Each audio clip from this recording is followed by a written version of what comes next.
স্বাগত এ সপ্তাহের অর্থনীতিতে। এবারের বিষয় জাতীয় নির্বাচন ও অর্থনীতি। নির্বাচন কমিশনের ঘোষিত সময়সূচি অনুযায়ী জাতীয় নির্বাচন অনুষ্ঠিত হলে নতুন সরকার দায়িত্ব গ্রহণের সঙ্গে সঙ্গেই অনেকগুলো চ্যালেঞ্জ সামনে এসে দাঁড়াবে। একই সঙ্গে বিশ্লেষকদের মতে অন্তর্বর্তী সরকার যে কিছু নীতিগত সিদ্ধান্ত ও পদক্ষেপ নিয়েছে সেগুলো পরবর্তী নির্বাচিত সরকারের জন্য আর্থিক ও রাজনৈতিক ইস্যু তৈরি করবে।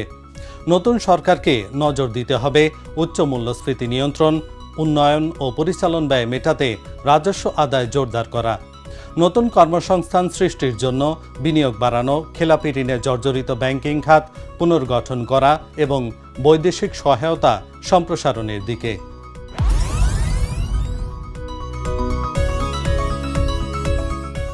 দায়িত্ব গ্রহণের পর অন্তর্বর্তী সরকার বিভিন্নভাবে পরিচালন ব্যয় বাড়িয়েছে। বিশেষ করে সরকারি প্রশাসনে সাধারণ ও পূর্ববর্তী সময়ের জন্য প্রযোজ্য পদোন্নতি দেওয়া হয়েছে।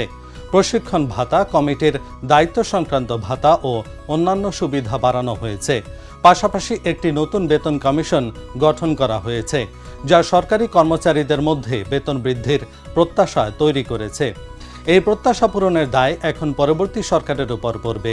এছাড়া বিদ্যুৎ ভর্তুকি পরিশোধ, জ্বালানি তেল আমদানি এবং বিভিন্ন বকেয়া মেটাতে সরকার উচ্চ সুদের হারে ঋণ নিয়ে বিপুল পরিমাণ দেনা করেছে। সামাজিক নিরাপত্তা কর্মসূচি ও সার ভর্তুকিতেও ব্যয় বেড়েছে।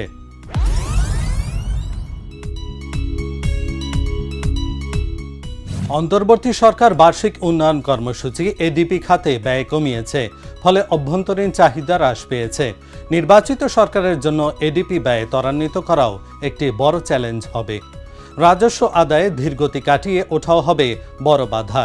চলতি অর্থ বছরের প্রথম 5 মাসে অর্থাৎ জুলাই-নভেম্বরে এডিপি বরাদ্দের মাত্র 11.75% ব্যয় হয়েছে, যা ইতিহাসের সর্বনিম্ন। এর ফলে কর্মসংস্থান সৃষ্টি সীমিত হয়েছে। বেসরকারি খাতের পণ্যের চাহিদা কমেছে এবং জিডিপি প্রবৃদ্ধিতে নেতিবাচক প্রবণতা দেখা দিয়েছে। কর্মসংস্থান ও বেসরকারি বিনিয়োগ চাঙা করতে পরবর্তী সরকারকে উন্নয়ন ব্যয় বাড়ানোর চাপের মুখে পড়তে হবে।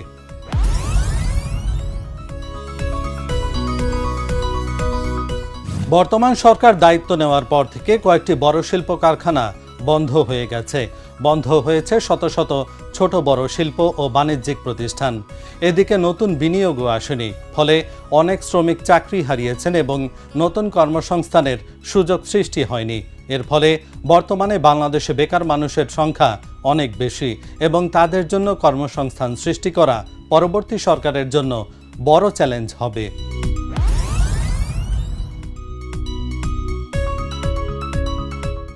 বাংলাদেশ পরিসংখ্যান ব্যুরোর তথ্য অনুযায়ী নভেম্বর মাসে মূল্যস্ফীতি সামান্য বেড়ে 8.29% দাঁড়িয়েছে, যা অক্টোবরে ছিল 8.17%। সাম্প্রতিক মাসগুলোতে মূল্যস্ফীতি ওঠানামা করলেও তা প্রায় 8%-এর কাছাকাছি রয়েছে। রমজানে মূল্যস্ফীতি আরও বাড়তে পারে বলে আশঙ্কা করা হচ্ছে।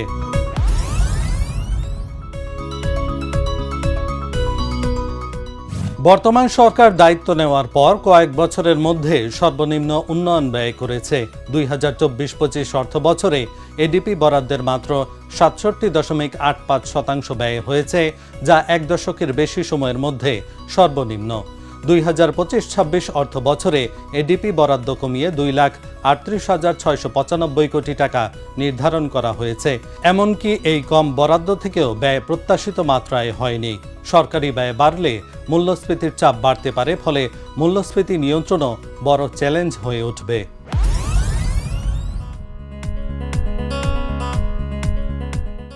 2024-25 অর্থ বছরে রাজস্ব আদায় ঘাটতি ছিল 92,626 কোটি টাকা। চলতি 2025-26 অর্থ বছরে সরকার জাতীয় রাজস্ব বোর্ডের মাধ্যমে 4,99,000 কোটি টাকা রাজস্ব আদায়ের লক্ষ্য নির্ধারণ করেছে। চলতি অর্থ বছরের প্রথম 5 মাসে এনবিআরের রাজস্ব আদায় গত বছরের একই সময়ের তুলনায় 15% বেশি বেড়েছে, কিন্তু তারপরও লক্ষ্যমাত্রার তুলনায় 24,047 কোটি টাকা কম আদায় হয়েছে। এদিকে সরকার দেশি ও বিদেশি উভয় উৎস থেকেই উচ্চ সুদের ঋণ সহ বিপুল পরিমাণ ঋণ গ্রহণ করেছে।